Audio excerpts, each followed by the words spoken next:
changes to how you buy a Mac, and Volvo and CarPlay. This is MacVoices. MacVoices is supported by MacPaw, the makers of Clean My Mac, your ultimate solution for Mac control and care. Try Clean My Mac for 7 days free, then use the code MacVoices20 for 20% off at cleanmy.com/MacVoices. That's CLNMY.com/MacVoices. MacVoices is supported by Incogni. Take your personal data back with Incogni.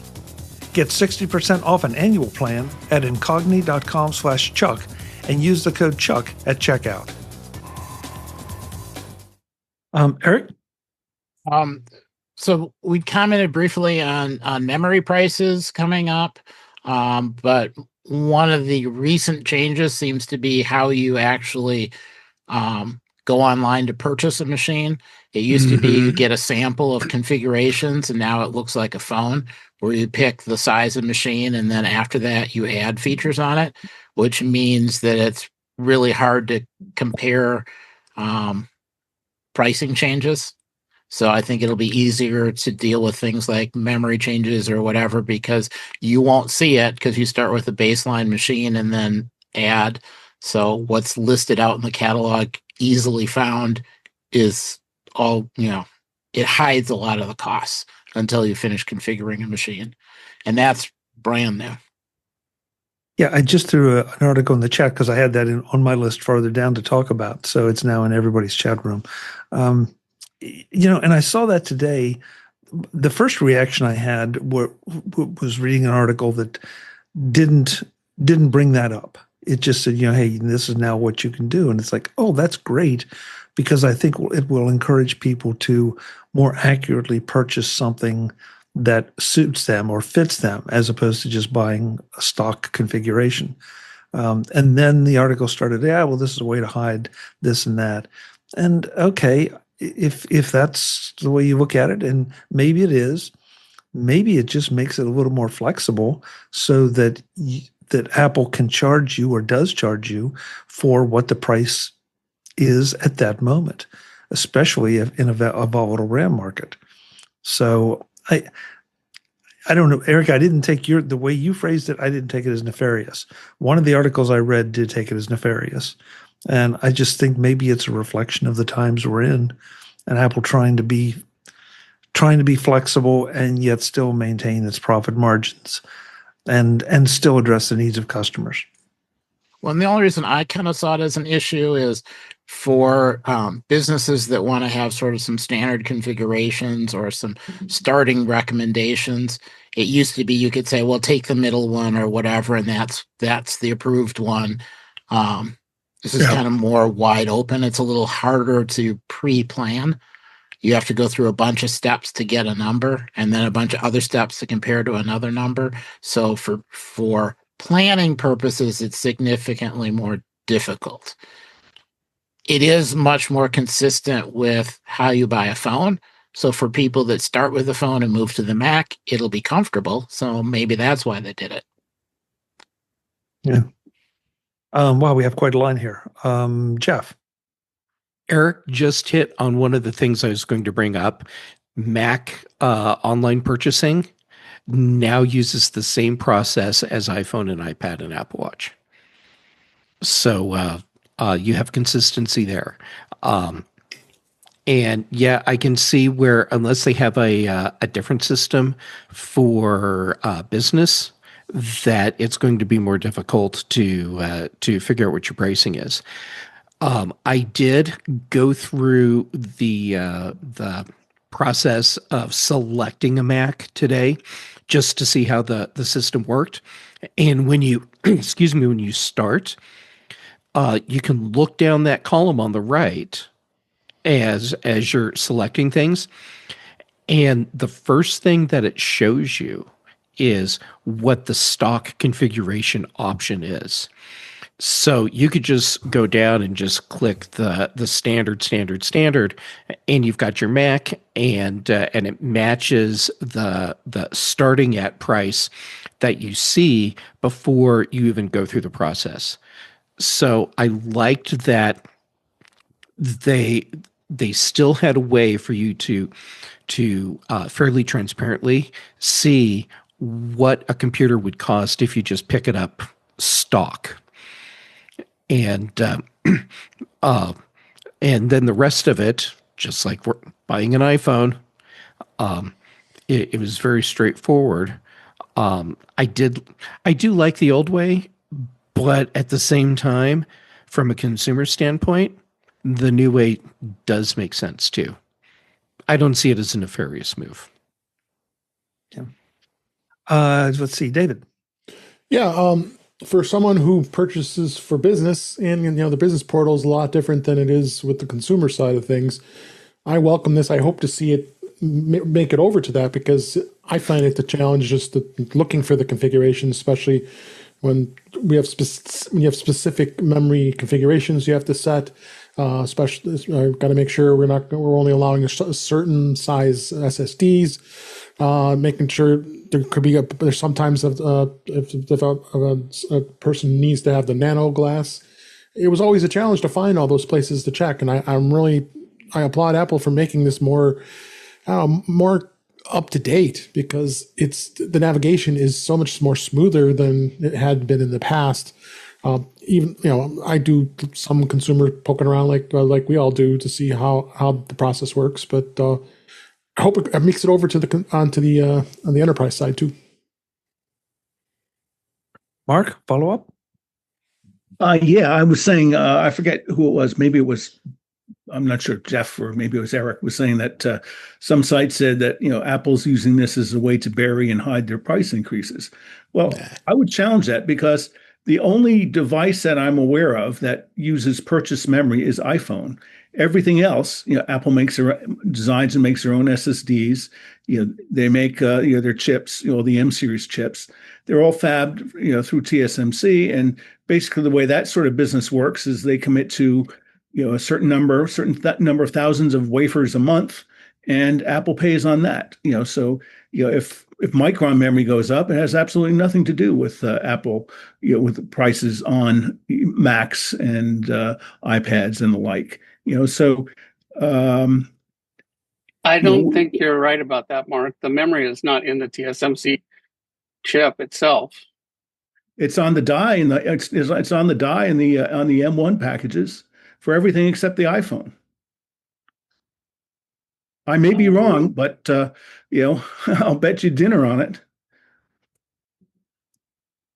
Wow, that's pretty confident. So I think in that regard, I think a lot of the analysts on the call were, maybe a little bit out of touch with or overstating or overly fearful on how much they thought price of commercial memory is going to affect Apple. Even if that's true, the die is not a monolithic wafer. There's pieces that are put on the die, so I'm pretty sure they're not manufacturing just the RAM part of it. That would be nuts. I disagree. We'll have to dig in and come back in a week or two and try to settle this. But again, I think in there they mentioned that advanced packaging was a constraint, and because that's the thing where Apple puts all these substrates together onto one super chip, and that's what NVIDIA is in really high demand for. For Apple, it's for some of their M series chips, and mostly they're higher end M series processors. So that's where there's a shortage of capacity, and that's where big fanfare last year. Our president and the CEO of TSMC said they were going to be opening an additional packaging factory, facility in Arizona to be able to bring more advanced packaging capacity online. Yeah. But Jim, I'll dig into it, and look forward to revisiting this in the future. Yeah, please do. Brian? Yeah, when I was looking at this, one consideration I was thinking was, obviously for the last several generations of Macs, it's harder and harder, if not impossible, to replace some of those parts, because it's the system on a chip aspect. And so I think this area of being able to select what you need and kind of going back to that story earlier with the longevity of some of these machines can last, up into including a decade of use. It's really important, I think, for people to feel their value, because there is that, we feel like that little bit of what's it called, the Apple tax of paying some of the higher prices when it comes to storage prices and RAM and things of that nature. But by buying a quality machine of what you need not only now but into the future, I think this really helps differentiate those individual components. And I know some of it is. They use a little bit of that marketing language a little bit, I think. Like, for instance, I went real quick over to the Apple store to look at MacBook Air. And for the 10-core CPU, 8-core GPU, 16-core Neural Engine, the little quote there says, brings speed and fluidity to everything you do. And then the upgraded version, the 10.10.16 version, says, give boost in intensive tasks like gaming and creative work, etc., etc. So I think, it's a little bit of marketing language, but at the same time, kind of gives a little bit of perspective on, buying the specifics that you can need now and to work into the future. Brian, I think that's a very astute observation, because how many times, okay, so you get the base configuration, pardon me, under the old system, and you had the option to increase up the CPU or up the RAM or up the storage. People kind of roughly understand RAM. They definitely understand storage. CPUs are another matter. It's like, well, do I really need it? Do I not need it? So, I like the idea that maybe they can inform you, even if it is marketing to some degree, Marty, you had something to add from a different perspective. First, I wanted to find out, Brian, did you push the button and buy the damn thing, or? Not yet. So far, the one in front of me is okay. Yeah, I went to the, after Jeff said he went and looked at commercial site, I went to the educational site, and, something Eric also said about institutions wanting to buy it. And then the educational site, MacBook Pro, it doesn't seem to have a pre-configured arrangement or even a discussion of what a pre-configured is. A couple of interesting things is it also has the Pro apps still listed. And I had read that they were going to stop selling the Pro apps from an educational standpoint. But the Pro apps do even more with your Mac. Your new Mac comes with a free 3-month trial of Apple Creator Studio. And okay, so that's good. But further down in that section, pre-install Pro apps bundle for education, Final Cut Pro, Motion, Compressor, Logic Pro, and MainStage for $199. So it seems like they're still selling that bundle, at least on the educational side. They are on the consumer side too. They are too? Okay. Mm-hmm. So if you're in the market for a new Mac, your experience will look a little different. And we'd love to hear kind of what you think about it. Good, bad, indifferent. Did you feel pressure to upgrade or pressure to keep it low or whatever? But Jim, sorry. Norbert. Norbert. Go ahead, Jim. Well, go ahead, Norbert. Go ahead, Jim. All right, Jim, you then Norbert, sorry. All right. I did some research. It looks like the RAM mostly comes from Samsung. So, and the M1 or M whatever, Apple Silicon, that package has multiple silicon dies in it. So there's the CPU and the GPU, and then there's RAM parts that are separate. They're next to it inside that package. So, you can't see it unless you pull the package apart. But apparently they mostly buy that from Samsung. So, I think that is part of the, general RAM market. Yeah, I found similar things. So, I was mistaken in thinking that since everything's integrated, that everything was built for them and not sourced by third parties. However, I'd still point out, Apple is such a big customer and is known for having long-term supply contracts that, I'm thinking that, they're able to buffer and protect themselves from the worst of the swings that are certainly flowing down to the consumer spot market. I think the most important takeaway from this whole discussion is that Mark now owes Jim dinner. No, he didn't accept. No, I didn't. I offered. He didn't accept. Oh, Jim, you missed out. I can afford to miss a dinner. But I'll buy you a beer instead. I don't really drink alcohol, so you're all set. A root beer. Safe. Norbert, rescue me. Just a couple of pieces on the, first of all, on Supplier. If you're a supplier and you have your choice of purchasing from Apple, who has a long history of purchasing so many components that you need, paying on time, having buku money, compared to an up-and-coming AI company that you're not even sure if they're going to be in business in 3 years, the choice is pretty easy. You go with Apple. And that's probably how they're going to be able to kind of keep their prices kind of in check. In regard to the being able to make your own selection on your Macs, you have to also remember that only about 4 in 10 people purchase Macs directly from Apple. The rest of them are purchased from third-party retail shops like Best Buy. And I don't think that they're going to have that same option. They're going to have basically the same good, better, best options for you when you go into the Best Buy or to the Costco or whatnot to get your Mac. I bet it'll be the same in Apple stores also. Yeah, walk in and they have pre-configured options. Okay, so and Norbert, Amazon probably too. Same thing. Yeah, Amazon has pre-configured. So really, is this much ado about nothing? Is this? Well, it's different if you go to the website. Is that? If Norbert's number is right, that indicates that maybe 40% care enough to configure it. And I wonder what number it would actually drop out, because they want something they can pick up this afternoon or tomorrow instead of waiting 10 or 14 days for it to get configured and shipped. But they can still do that. They just have to pick the right configuration.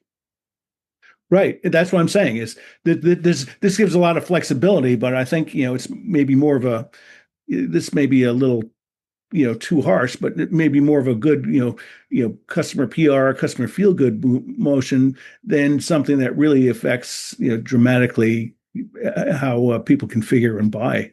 Well, you can always configure it. It's just how it funnels into that shopping experience.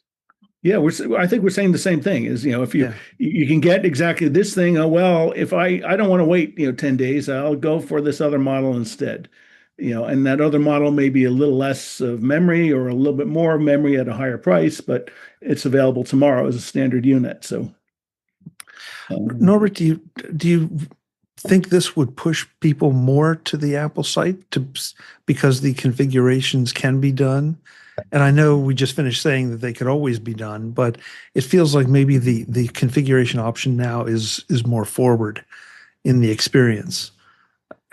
I think for a group like us that are really, into what type of RAM we want and what size we want and so forth, I think it probably would push the people of listen to this podcast and the people that are on this panel. But probably for the most people that just need to go buy a MacBook Air for their kid going to college, they're just going to go down to the Amazon, Costco, whatever, and purchase it there. They really don't care about configuring it, but it is nice. And the other thing is that it also aligns Apple with the rest of their options. The same way you can pick an iPad, that you get to pick the size, and then you pick the amount of capacity that you want and so forth, and the colors, you get to configure it. It's basically kind of aligning everything on the Apple side. So it's all the same for the customer if they go through apple.com.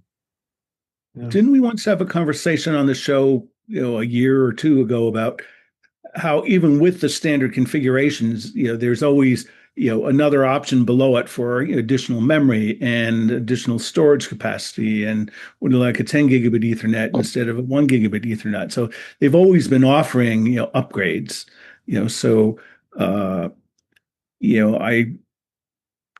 I think this might maybe make it better, but I also think, this is going in and trying to look at, what sort of toothpaste do you want? You may have analysis paralysis because you have too many brands. But I guess, as Jeff said, that you still have the old simple bundles there, easily available. Well, isn't this just a change in how the website works? Yeah. Well, There's nothing else changing. It's just how the way the webs, because to me, I like it because I always want to pick what I want. And before I was always like, now which of these bundles gets me into the customization funnel that I want to get into? Yeah. And I, it was like, oh shoot, no, that's the wrong one. I got to back up to the beginning and start over. So I think this is going to make that simpler, but you could still get to the same place. And then if you cared about getting tomorrow, you always had to like configure it and like, oh, no, I can't get that for 10 days. Well, let's subtract stuff till I can get it tomorrow if that's important or whatever. But my understanding is that this is just really not changing anything except how you initially go into the website selection. Yep. That's it right there. That's what I'm talking about. So I want to riff on something Norbert said, which is whether this will change the mixture of people who buy directly from Apple versus resellers. Because if it shifts people in favor of buying from Apple, this is a margin sweetening opportunity because they capture all the margin. They don't have to share it with, a Best Buy or an Amazon or a Costco or, when there are other centers. So interesting thought. I can't imagine this is going to move anything more than a negligible amount because it's really not changing the outcome. It's just a slightly different way that the website works. I agree. I said that earlier, that I think this is all for show and not for dough. Well, they probably did A/B testing. This is Apple. They didn't just make this up. I'm sure they thoroughly tested it and found out that that this does either increase their margins or something. I'm sure that they tested it and this is the end result of what their testing told them to do. Right. It could be, as you were saying, Jim, you want to go in and you know what you want, and it makes it easy to find, oh, I want, 1.5 instead of 1 terabytes, or I want 2 terabytes, or I want, 64 gigs of RAM. And, so, it may make it easier for people to upsell and, and hence generate more margin dollars at the bottom line. So, well, if this succeeds in helping their business, we'll know in a year or 18 months. And, all the brilliant Wall Street analysts will be talking about it at that time. And there's more Mac options coming, maybe in the future. Do you want a touchscreen on your Mac or do you not want a touchscreen on your Mac? How about that? I doubt if we will know. Apple's not going to give us the information that we'll know. I'm sure Apple will know. And, this is just, apparently like iPhones were already sold this way. So it's just bringing Macs in line with their other devices. Hey, I'm going to move us on, guys. We've been on this for a while and we can, we'll speculate on what difference it's going to make. But at the end of the day, it is what it is. And hopefully we'll find out some numbers, somewhere from somebody sometime. Today's Mac Voices is supported by Clean My Mac by MacPaw. You know how to delete an app from your Mac, right? Drag it to the trash, empty it, done. No, not quite, because even after the app is gone, a lot of it can still be hanging around. Support files, caches, installers, logs, preferences, the little leftovers that pile up over time. And they don't just take up space. They can clutter your system, slow things down, and make it harder to keep your Mac organized. Just one of the issues Clean My Mac from MacPaw takes care of for you. Clean My Mac helps you remove the apps the right way, including the related files that don't get removed when you just toss the app in the trash. It also helps you find junk that builds up as you use your Mac, old caches, broken downloads, and other unnecessary clutter, so you can reclaim storage and keep things running smoothly. And if you don't want a quick tune-up, SmartScan pulls common maintenance tasks into one place, so you can tidy up without digging through folders and library files. If your Mac could use a cleanup, and you want to make sure deleted really means deleted, try Clean My Mac free for 7 days. Then use the code MacVoices20 in all caps for 20% off at cleanmy.com/MacVoices. Again, all caps. That's clnmy.com/MacVoices in all caps, and the code MacVoices20 in all caps for 20% off. Thanks to Clean My Mac for supporting MacVoices. Welcome to the future of data privacy with Incogni. In today's tech-driven world, protecting your personal information from data brokers is more crucial than ever. Incogni is here to ensure your data remains private and secure. This service is designed to help protect your personal data from data brokers who collect, aggregate, and sell it. It hunts down those unethical sites and gets your info removed from the places that expose your private information. And it's not just a spam email we all know about. There can be serious risks when it comes to having your personal data publicly available. I'm talking about identity theft, cyber stalking, and even scammers using voice data to impersonate people. Now, these are uncommon, but it really does provide peace of mind knowing that you're doing everything you can to be vigilant against these sort of cybercrimes. Incogni has also launched a new feature called Custom Data Removal, available in their unlimited plan. It allows you to send any link from any site that exposes your data, and then Incogni's privacy professionals will go after it.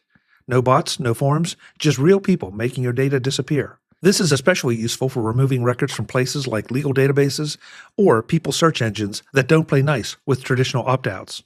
And best of all, you can cancel anytime, and they offer a 30-day money-back guarantee, so you can get it completely risk-free. Right now, you can get 60% off an annual plan by going to incogni.com and use the code CHUCK.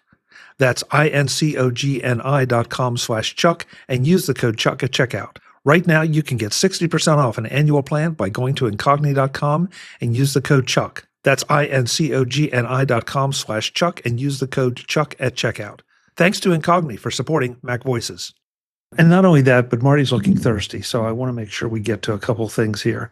Because the first one is, this is the first CarPlay of the evening, and there Marty's getting all prepped. Good for you, Marty. Oh, my keyboard was not working there for a minute. Volvo has continued to offer CarPlay, and it felt like some of the comments made there were comments that have been made on this show by a number of panelists that, you know, they recognize that the customers want the experience. They want to give them the choice. So good for you, Volvo. I applaud you, and maybe your thinking will become contagious. Maybe not. But the other thing, Marty, you got the drink ready? Because here comes another one. That Kia Hyundai is going to be offering CarPlay Ultra later this year, which I personally didn't see coming. We've had discussions about CarPlay Ultra here, and so what does that mean? What are the implications? Jeff, you want to dive in? I am happy to dive in. While you're surprised by this, I am not at all. If Apple's going to be able to get I don't want to say not luxury car maker, but how about an approachable car maker for the rest of us to get on board with CarPlay? It's going to be Kia Hyundai. And keep in mind, this is also the same company that Apple was rumored to be partnering with for the Apple Car. So I think Apple's had a very close relationship with this car manufacturer for a long time, and they've probably been working very closely with them to get CarPlay Ultra into some of their vehicles. And it wouldn't surprise me if Apple has found ways to incentivize them to do that. So no surprise here for me. Interesting, Jeff. I honestly had forgotten about the Apple Car, the rumors. I don't know if it was ever confirmed officially, but that partnership. So good point, Jim. I'm also not surprised. For one thing, there was a rumor, at least, about Kia, Hyundai, Genesis supporting CarPlay Ultra like a year or two ago. Another reason is, I own a vehicle from Hyundai Motor Group. It's a Genesis, but it actually says Hyundai on the stamp on the door jamb. And it has, one of the best CarPlay integrations on the market. It supports 2 screens, so like the maps will show up not only on the center screen, but also on the screen in front of the steering wheel. So you can have like the close-up view in the steering wheel and the main view, and it also shows up in the heads-up display. And they also integrate. My car has a jog wheel, kind of like the BMW iDrive, and that is also supported by CarPlay. So I think they're supporting like everything that Apple, CarPlay can do. My car is currently supporting, and it's more than most cars have. So I think Hyundai Group has a history of doing that, and why not? I mean, there's all this talk about the negative, but the flip side is Hyundai kind of, their software is kind of terrible. Like the map software, the native map software in my car is really awful. It's, I had a 2006 Prius that had way better maps than my car has natively. But for the most part, I don't care because I just use CarPlay. So who cares? The only reason why I care at all is there's one feature that doesn't work with CarPlay, and that's preconditioning of the battery when you're going to a charger. But if it weren't for that, I wouldn't care at all. But so it seems to me like Hyundai Group has everything to gain, and nothing to lose. They're not currently trying to monetize, like, sell my information or whatever. And that there's going to be people that are going to want a CarPlay Ultra car, right? There's obviously a lot of iPhone owners out there, and if they're the only ones that have it, there's going to be people that are like, yeah, I want that car that has that. By the way, I think I saw an Aston Martin on the road the other day. I was like, hey, I wonder if that has CarPlay Ultra. That's the first one I've seen since CarPlay Ultra came out. So run them off the road and ask them, Joe. It could possibly go wrong. Yeah, exactly. To our resident car guy, Mr. Webb Bixby. Webb? I was going to make the comment too that now we have a choice between a Hyundai or an Aston. So it's good that we have a choice.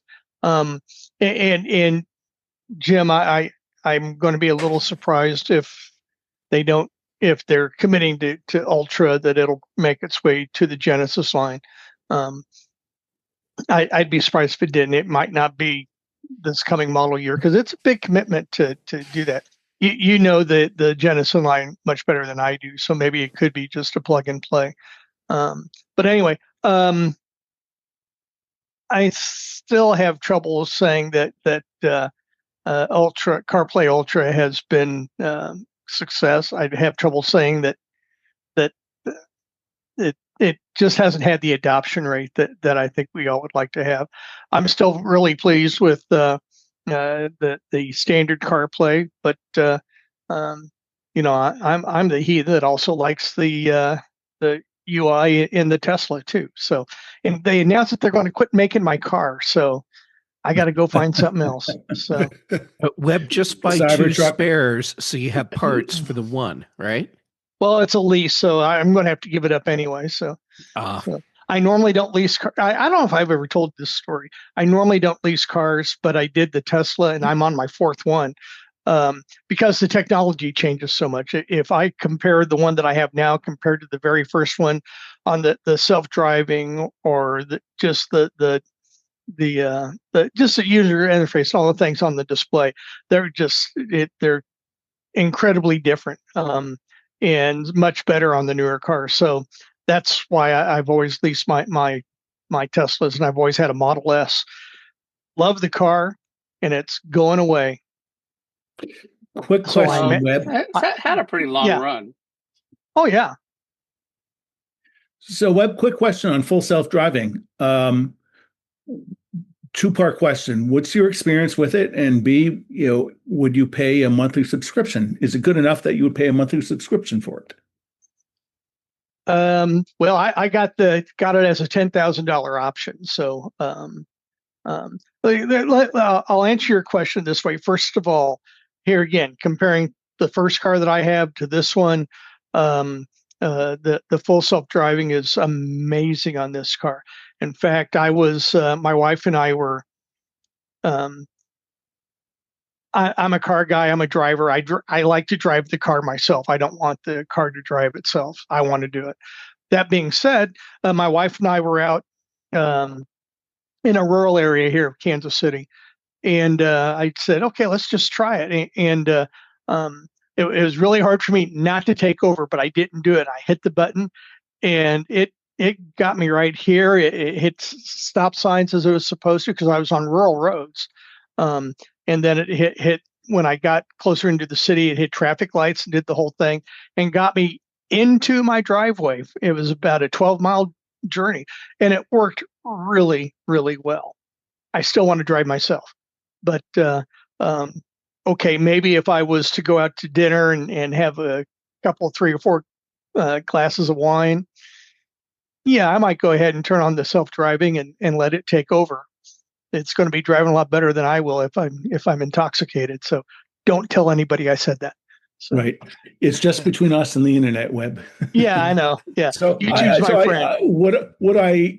If I feed it back to you, I think I heard you say it works really well, but it's not your use case because you want to drive instead of be driven. Yeah, I play with it, but I don't use it every day. Every time I get in the car. I don't use it all the time. So, but when I do use it, it does really well. Well, does the S get all the updates? So do you have the 14 version? Yeah.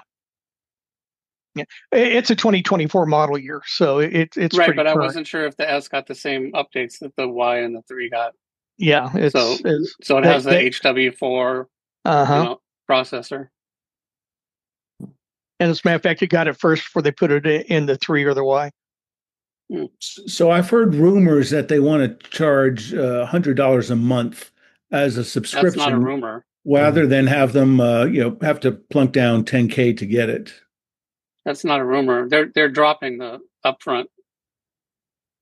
In, I think 2 or 3 weeks. Didn't that happen? Is either first event of February or end of February? That I think it's the end of February. Is it? Yeah. They announced it a week or 2 ago. Yeah. So they've had that option for quite a while, but they are dropping the one-time payment option. So only come as $99 a month. I got to go buy an Aston now. Damn. Well, this is the cross you bear, Webb. Yeah. Well, or Webb, just for taking one for the team. Just pick up a Kia and try out CarPlay Ultra. Double thanks for taking one for the team. Well, we're talking about FSD. Nobody has that except. I said I guarantee Ultra's not in the Kia. Well, thank you. Okay, I'll be right back. Yeah, before we go on, Marty, are you okay? I mean, I know you were hitting the bottle there. Yeah, I'm fine. A couple times. I think I missed a couple of car plays.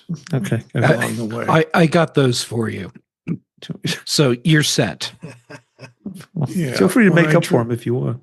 When I drink like this, if my screen goes black, that means I'm running across the hall to the bathroom. So, or if you go black and the screen doesn't, we kind of know what happened. Chuck, by the way, I thought the most interesting part of all these CarPlay announcements that just came out was that Mark Gurman is still claiming that Tesla is going to come out with CarPlay. He re-upped on that. I missed that. Well, it was part of the same story. He's like, "Yep, Tesla's still doing it."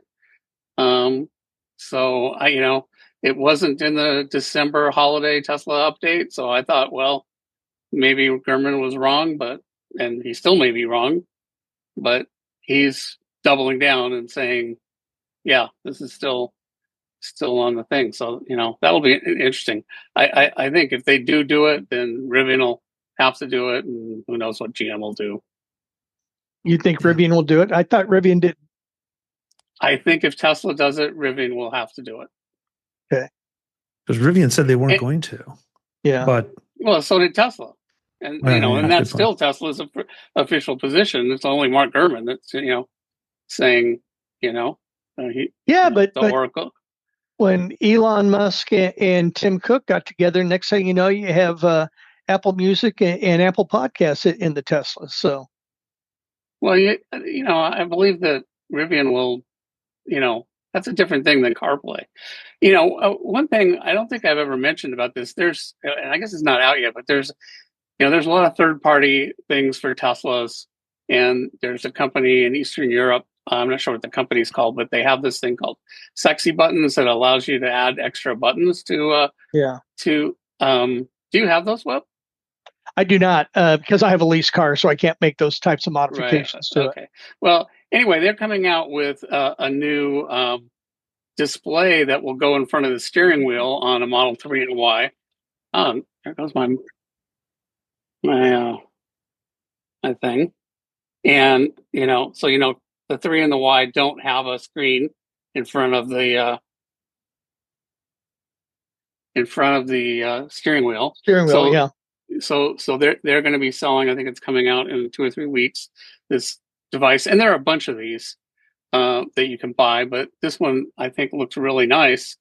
And it's got kind of like a widget type interface, very similar to the way widgets work on iOS, where you can configure it and drag, I want this gauge here and this gauge here, and you can swipe between different pages.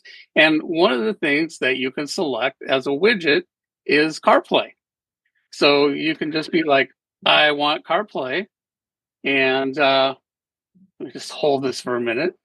And if you go and, if you Google, I don't know what their website is, but if you Google for sexy buttons, it's S3XY.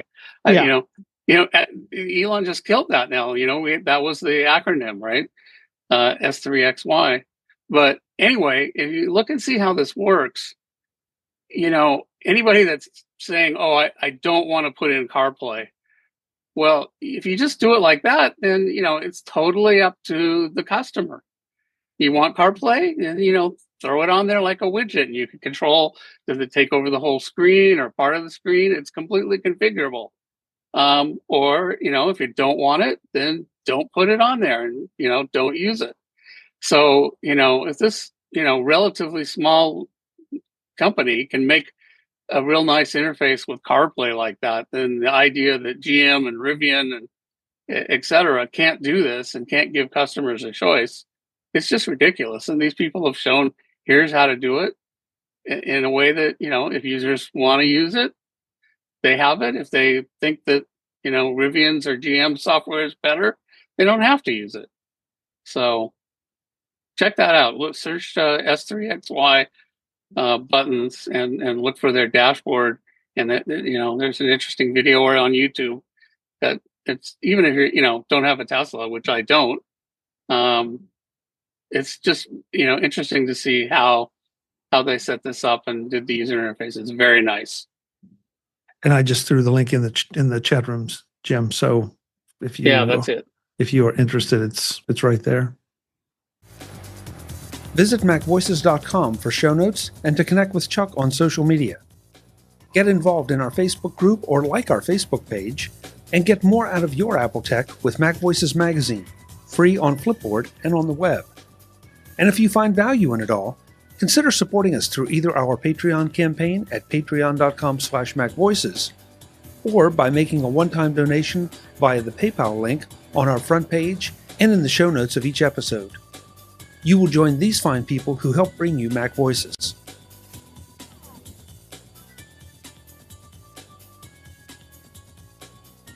Advertising handled by Backbeat Media at backbeatmedia.com. Bandwidth provided by CashFly at cashfly.com.